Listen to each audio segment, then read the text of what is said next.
বিসমিল্লাহির রহমানির রহিম। এই ছেলেটি আজকে 3 দিন ধরে বিশ্বরোড ঘুরতেছে। তো আমাদের মসজিদের সামনে ঘুরতেছে, আমি দেখছিলাম।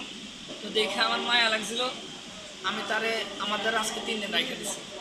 তো ওর বাড়ি ঘর কোন জায়গায় ঠিক মতো বলতে পারতেছে না। একবার ইলিটগঞ্জ বলে একবার মুরাদনগর বলে। তো উনি বলতেছে এর বাড়ি নাকি ইলেটগঞ্জ, আমার কিছু সময় বলতেছে মুরাদনগর, এভাবে করে হে বলতেছে। বাবার নাম কি বলছেন? এখন তো আমি তার বাবার নাম জিজ্ঞাসা করলাম, বাবার নাম কি?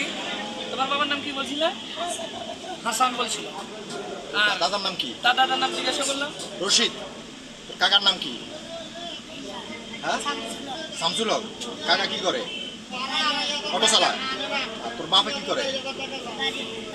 বাস চালায়। আচ্ছা, এই আপাতত কুমিল্লা শহরে এই পর্যন্ত আছে, যে কোনো মুহূর্তে আবার আমার থেকে চলে যেতে পারে আপনার থেকে। হ্যাঁ